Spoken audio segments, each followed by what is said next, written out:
Good morning and welcome, Patriot Radio News Hour. Joe and Jason on this Thursday.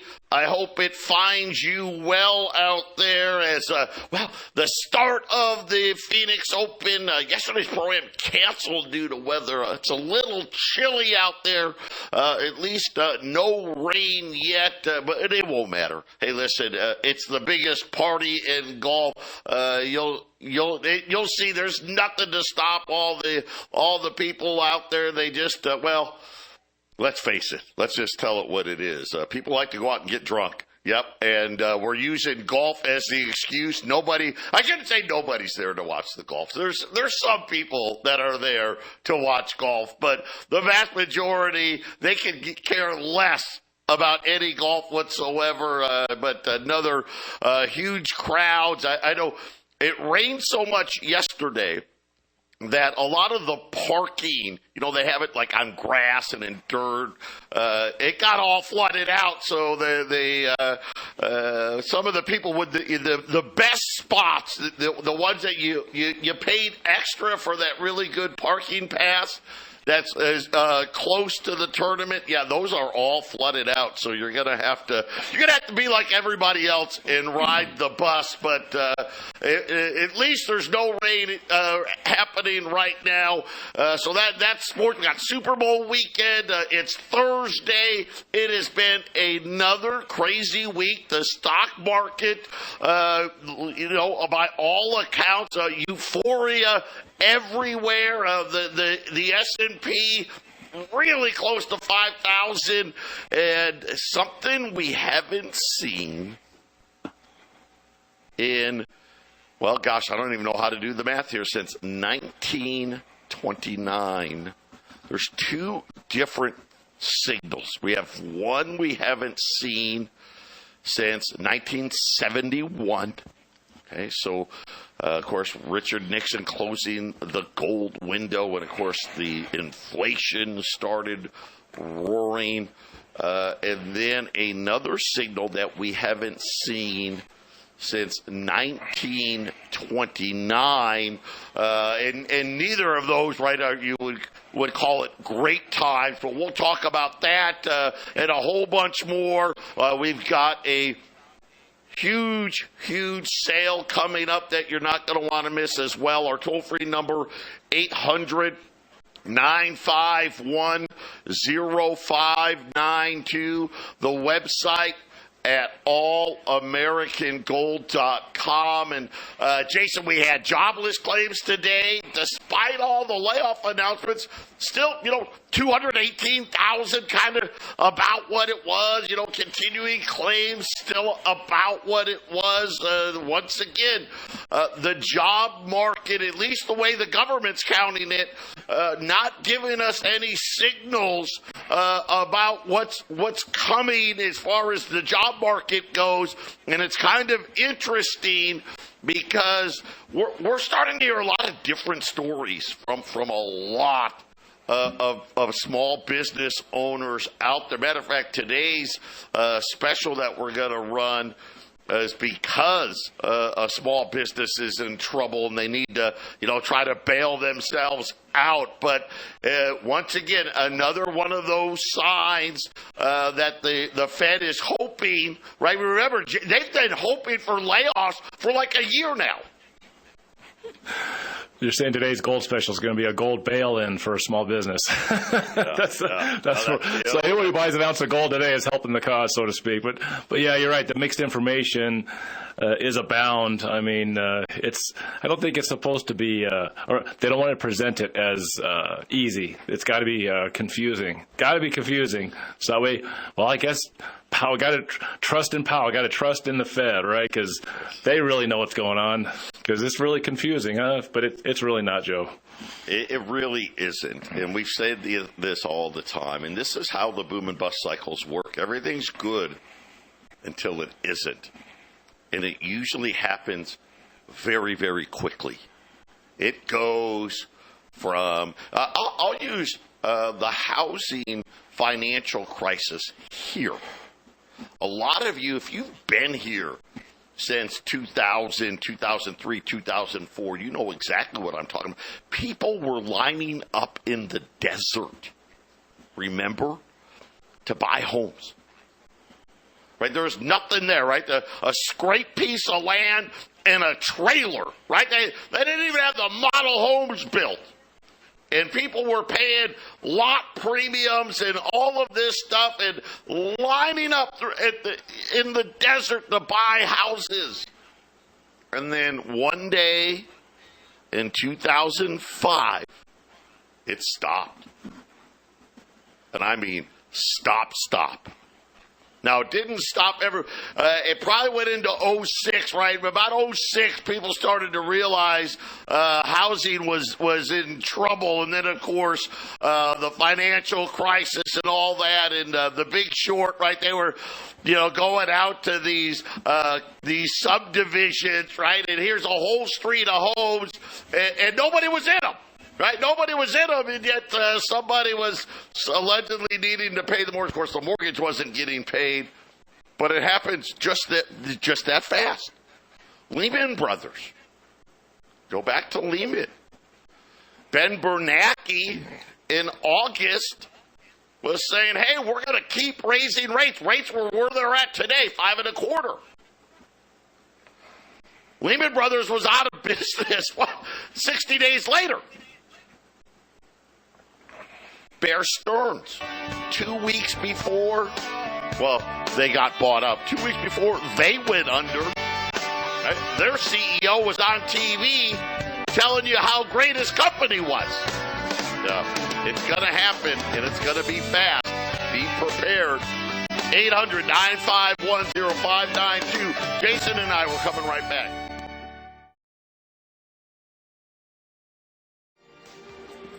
We're back here, Patriot Radio News Hour. Joe and Jason on this Thursday, 2024.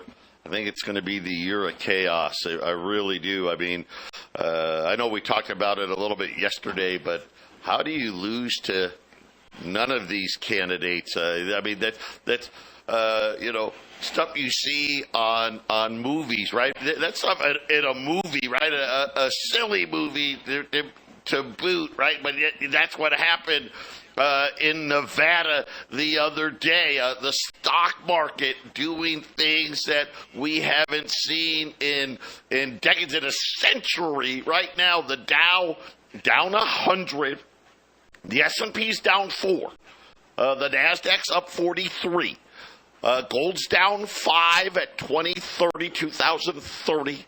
Silver's up 20 cents, $22.50. The 10-year note at 4.16. Crude oil up $1.50, $75 in change. And we keep telling you, diversify. Have someone get Joey in your corner looking after your 401ks, your IRAs. You got to have that gold and silver set aside. Check out why refi.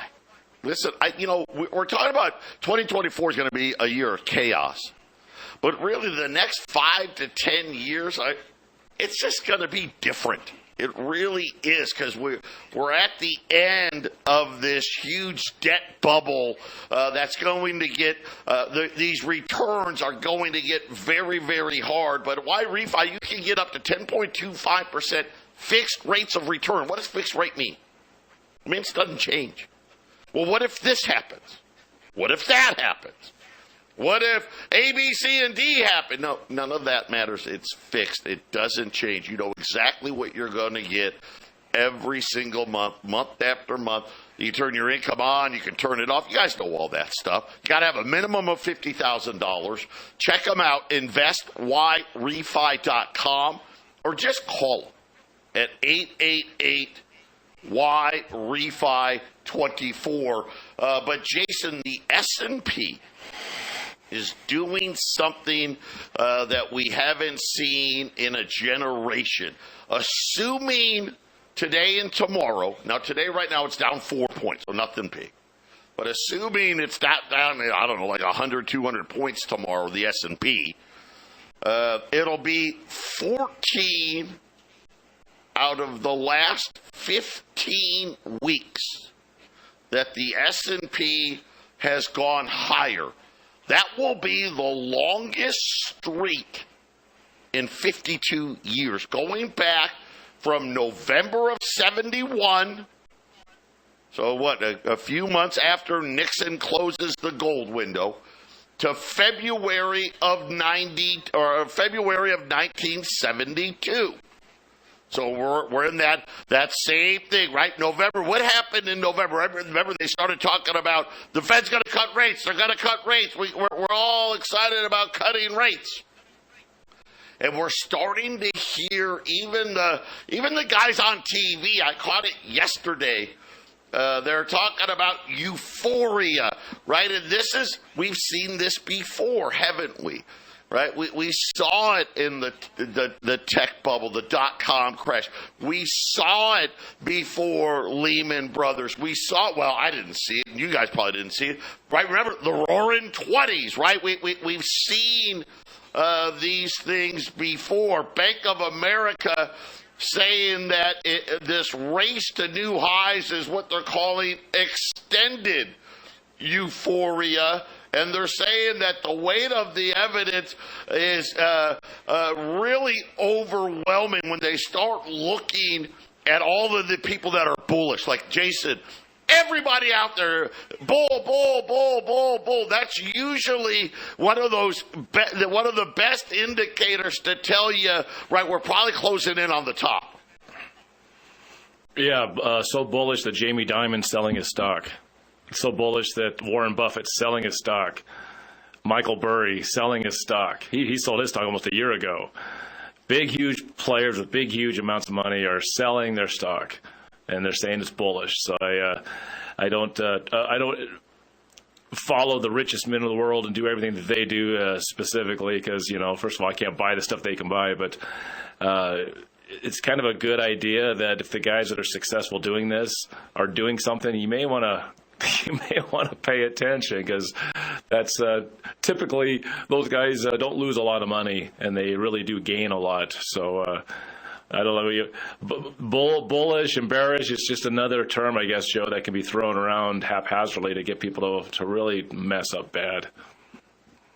Well, and again, they're talking about, and we know the stocks, right? The Apples, the Microsofts, the Amazons, right? And how much of the index they're now taking up, but they're talking that because of what's notable about what is happening, where you have fewer than 40% of the stocks above their 10-day moving average. In other words, like we talked about yesterday, we were hitting new highs. And we had just as many stocks hitting new lows as we did new highs. And a few days earlier, when we hit a new high, we actually had more stocks hitting 52-week lows. And in the S&P, when fewer than 60% of their stocks are above their 50-day, 70% of their stocks are now below their 200-day moving average. That's only happened one other time. So again, let's talk about this one more time. When we're looking at the stock market, the S&P, talking about all-time record highs, fewer than 40% of the stocks are at a 10-day average, right? The last 10-day average. 60% are lower than the 50-day average. A whopping 70% is lower than their 200-day average. So that's like 28 weeks.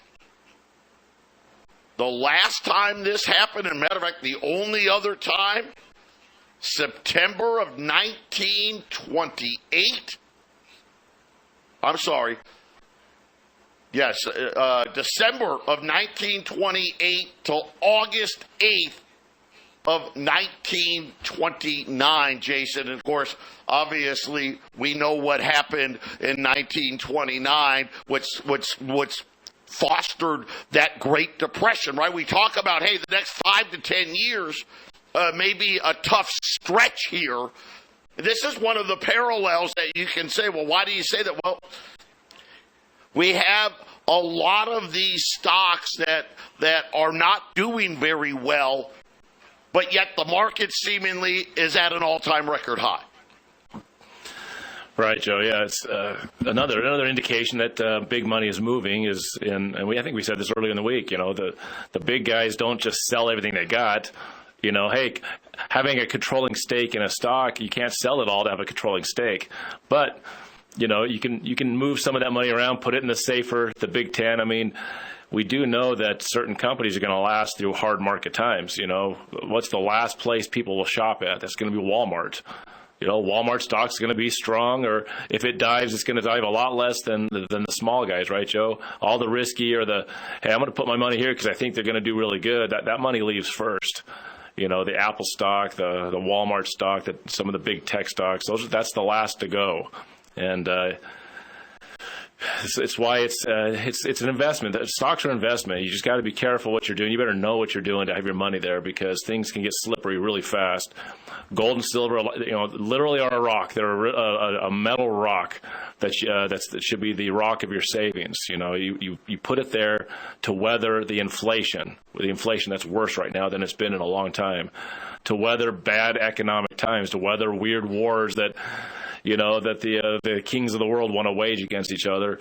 It's there for you to keep you whole when, Joe, it's quite frankly, you know, the bubble of everything does seem to be looking like it's going to pop here soon, doesn't it?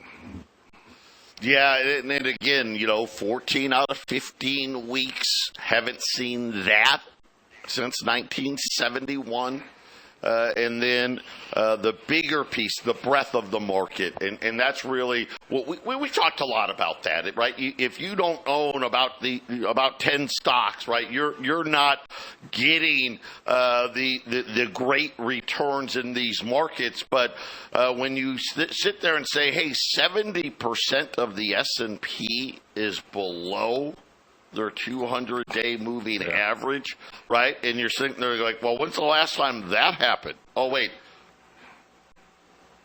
Right before 1929, the crash of 29, the last time we saw that. And again, it happens quickly. And the year of chaos, you know, what was it? The other day, Joe Biden saw a dead French president. He was on the phone with a dead French president. Today, apparently, Helmut Kohl, who was the German prime minister like in the 80s, okay, the guy's been dead for, I don't even know, 6, 7, 8 years. Apparently, Helmut Kohl was with Joe Biden on his first foreign trip as president.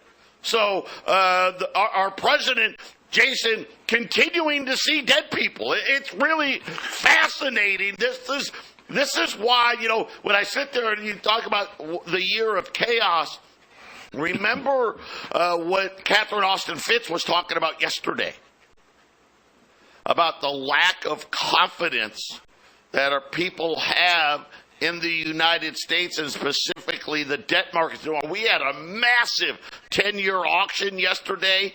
At least that went well, right? The Treasury was refinancing. But if we continue to see dead people, Jason, how much longer is that confidence going to last, right? I mean, come on. Sometimes I think Joe Biden is acting senile so that the powers that be will just let him go. Sometimes I feel like he's president because he's forced to. Like, I liken him to, I don't know if you remember the movie Waterworld, you know, and Dennis Hopper was the bad guy and he had this oil tanker. And remember, they look down into where the oil is. You have that old guy. All he does is he sits in the puddle of oil down there measuring to see how much oil they got in there.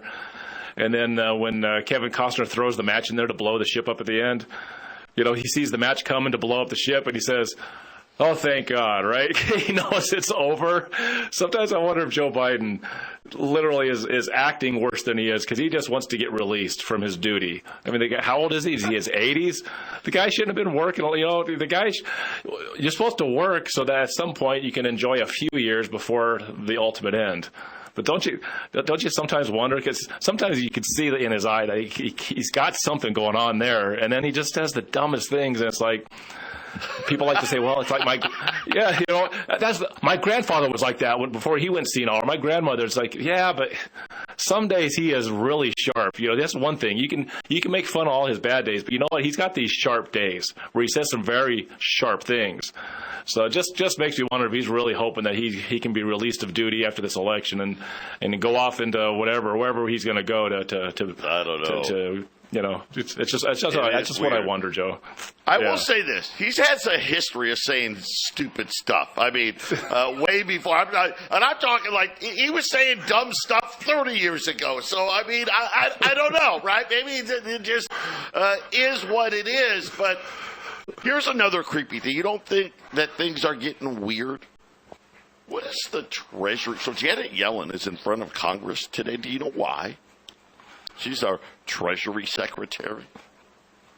Because apparently the Treasury was violating our privacy rights, tracking gun owners in America. What is the Treasury Department doing tracking gun owners, right? What does that tell you about where this country is right now? Patriot Radio News Hour. We'll be back after the break.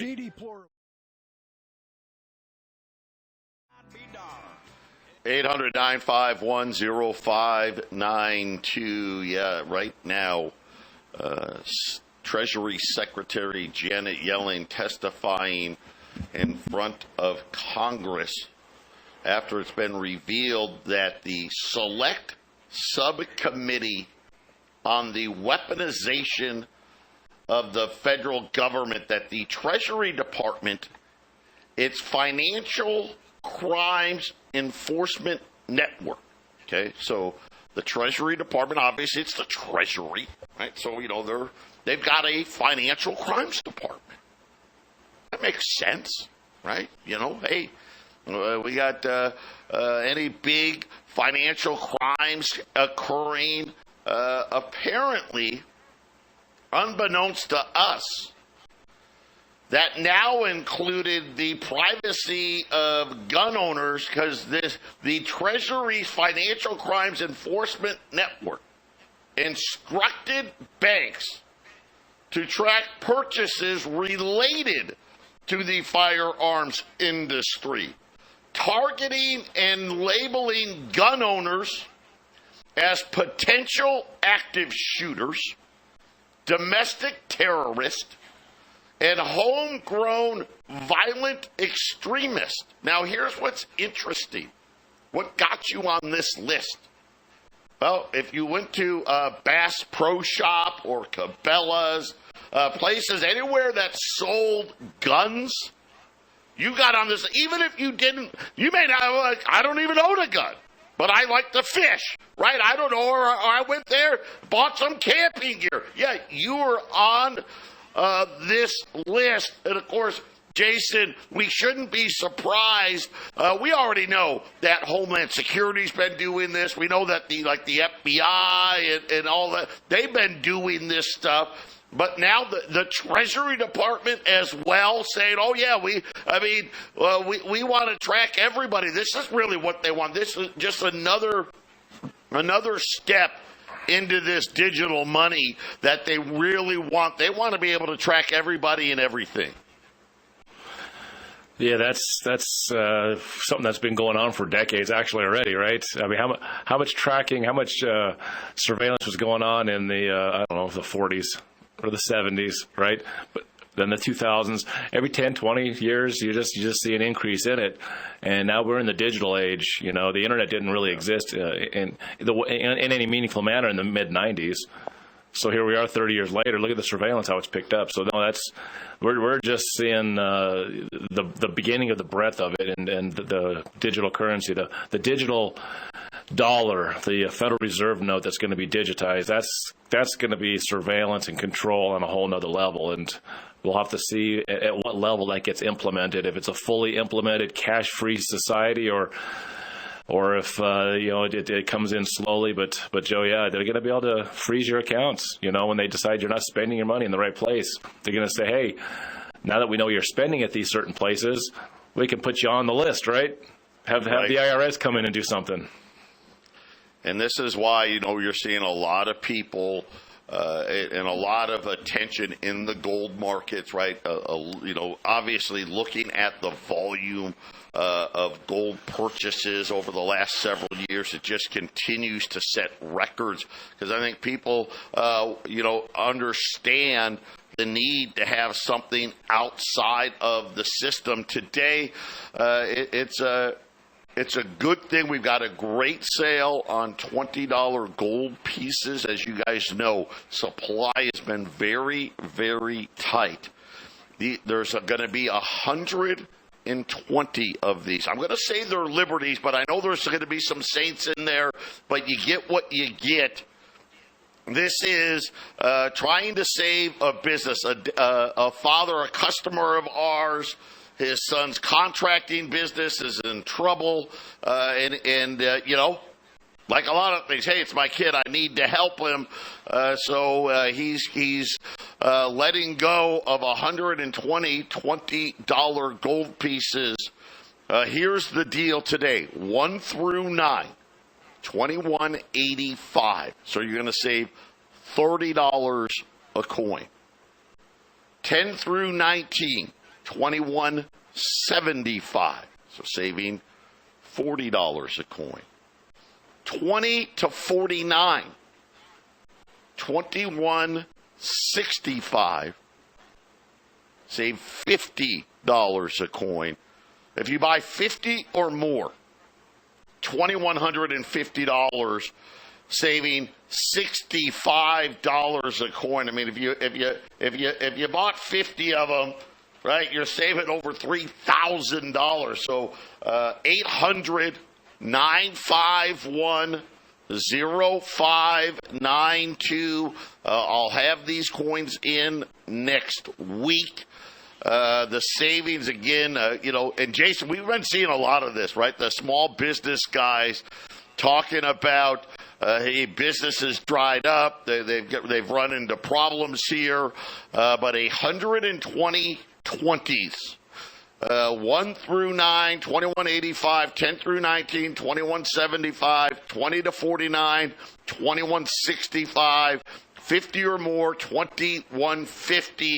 The only thing you need to know is I've only got 120 of them. You want to buy all 120? Great. You want to buy one? Awesome. 800-951-0592. You got gold, 2030, and you're buying $20 gold pieces from, $21.85 to $21.50. Jason, that's really nice to be able to buy that close to spot. That's right. And, tax season's upon us. Some people out there still get those tax returns, right, Joe? So if you're thinking about it, or if you're getting a tax return, you don't have to pick these up immediately. We don't like to hold on to a lot of product for customers, but if you know that tax return's coming, there's no problem. Get that order in, lock yourself in and buy these things, because I can't think of a better way to take the funny money of a tax return, right, Joe, and put it away. It's so funny how they call it a tax return. After what we've been listening to this week from the Don Fletcher videos, it's not a tax return. It's just it's a calculation, and you've calculated that you're getting some of your money back. So now that you've got some of your money back, as long as you're still working and paying your bills, hold on to it for dear life, so to speak, right, Joe? You put it in something that's going to be there. Just like with these guys, the guy that needs this to help, solidify his business. He needs some capital. Man, it's a good thing he had some gold to sell, because without it, he's done. He's done. 800-951-0592. And yesterday we talked about, what's going on with the banks. We know about commercial real estate. Then we started talking about auto loan delinquencies, credit card delinquencies. Balances on credit cards jumped 10% year over year to a new all-time record high. The average person now owes over $6,360 on credit cards at interest rates over 20%. And unfortunately, Jason, a lot of them have decided to stop paying on it. Patriot Radio News Hour, we'll be back.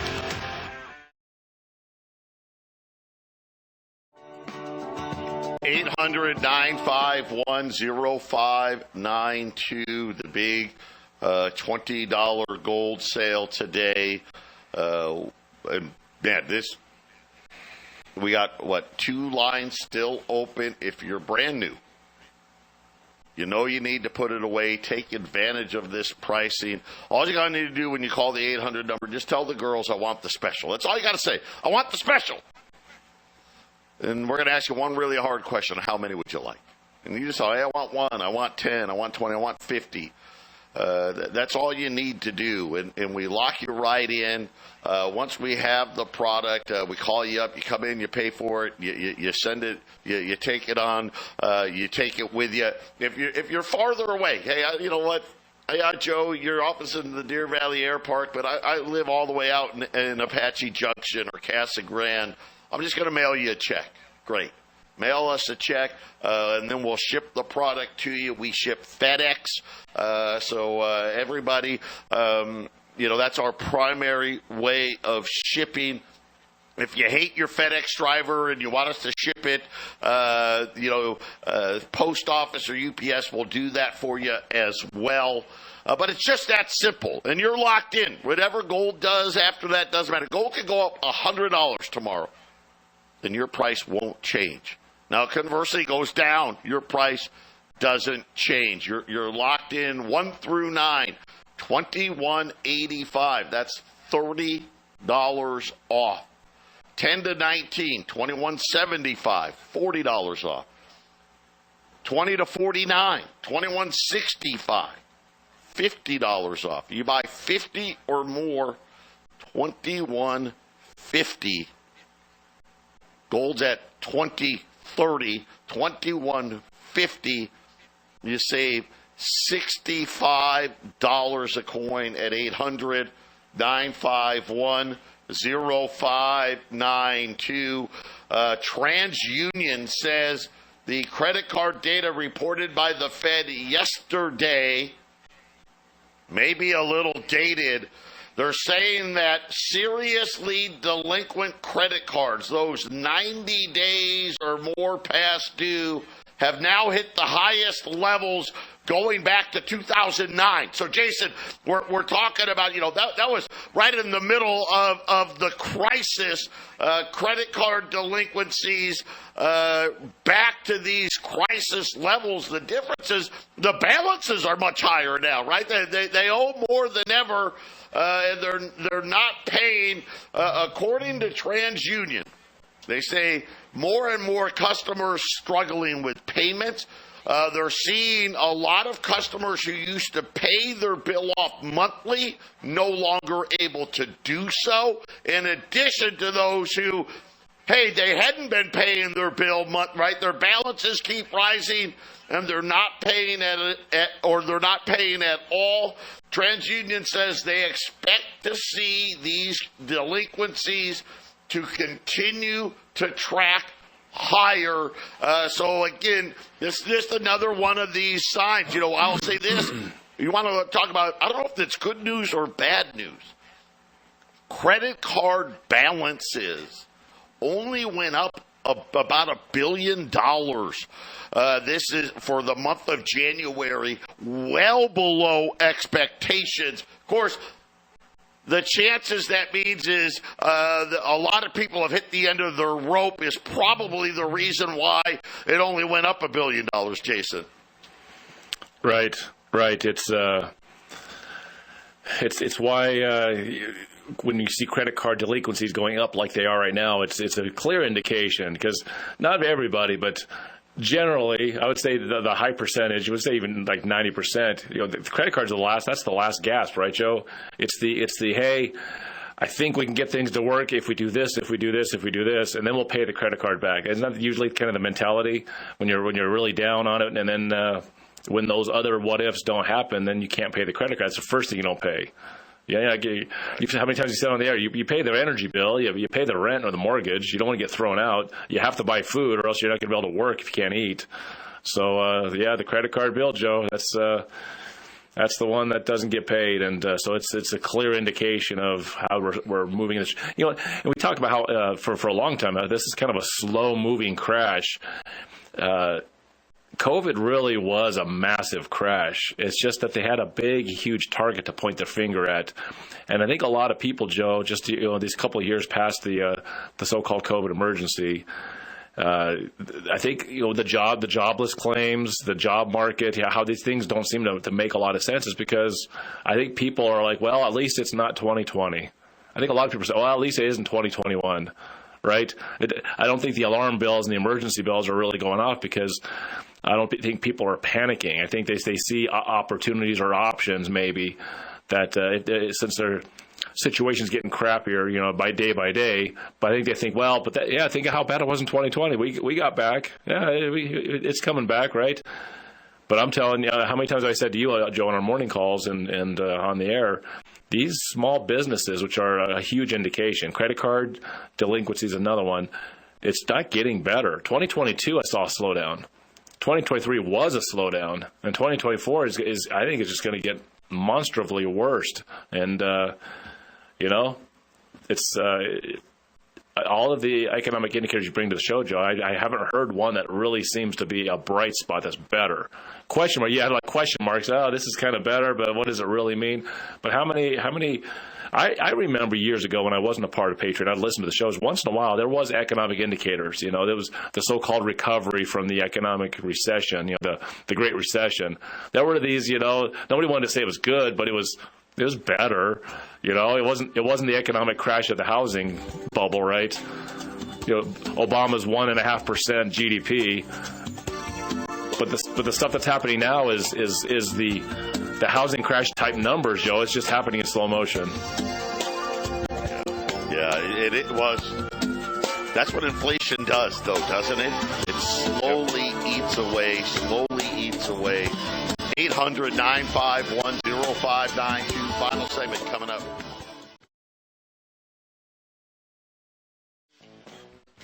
$800-951-0592. The biggest $20 gold sale in, a long time here. 1 through 9, $21.85. 10 through 19, $21.75. 20 to 49, $21.65. 50 or more, $21.50 at 800-951-0592. And Jason, I guess we'll sit there and see. We had a lot of Fed talk this week. Next week, we'll start getting back into more important data. We'll start to get a look at housing, which, man, it sure seems like we got a little bit of a pop on home sales around Christmas time, and just seems like it's come to a stop on the home sales side. Then we'll also get another look at inflation as well. Be interesting to see what happens if the inflation gauge starts to go back the other way, or if it continues to go back down towards that 2%. Be interested to see how the markets react to all of this. Yeah, we'll see how it reacts for sure, and we'll see how because we're looking at CPI, and is it next week we get CPI? So we'll see how the inflation numbers are coming in next week too. Because I early on, because it's going to be a while, it just seems to me that pausing is going to be the numbers that you've been presenting, Joe, that we look at every day. It just seems like pausing is going to be 2024's mantra. Maybe a rate cut, but man, you have to see some real damage in the economy, right? Maybe actually see half a dozen banks fall down suddenly, right? That's usually how it works, right? You don't cut rates with stocks at all-time highs. You don't cut rates with unemployment at, let's call it, near all-time record lows. Jobless claims are tame. GDP, the last number they gave us was 3.3%. But the Fed governors that were out this week, Neil Kashkari, a couple of others, they're all sticking to this 2 to 3 rate cuts. So obviously, I think they see that financial situation unfolding. And Jay Powell, his interview on 60 Minutes, right? Interesting what they chose to focus in on and what they chose not to focus in on, talking about the banks and bank closures. And that's probably going to be the thing that forces the Fed's hands on rate cuts, will be what's going on inside the banks. And we'll see. We'll see what happens. I don't think there's anything the Fed can do at this point. They've baked the cake, so to speak. And so what's going to happen is going to happen. And I like the way you began the show, Joe. You talked about these stocks. The big stocks are doing just fine, and all the little stocks are just melting away. It's showing you what's happening. It's going to get harder for the small guy, and it's going to be an opportunity for people that have something to grab up assets. This is why gold, a leading indicator, is good to buy now, because gold's going to go, and the inflation is going to get hot again, and gold's going to go up fast. You could see it move very quickly, Joe. I mean, it seemed like it was no time at all from how many times I said we were selling 20s for $1,250 to $1,300. And then suddenly we're selling for $2,000. It didn't seem like there was a $1,600, did it? Do you remember selling 20s for $1,500, $1,600, or $1,700? Yeah. It's just boom, and suddenly 40% more on gold. 800-951-0592, Patriot Radio News Hour. Jason and I wrapping it up for today. We got one more show tomorrow. But Jason, we're coming right back with the half-empty cup. Stay with us.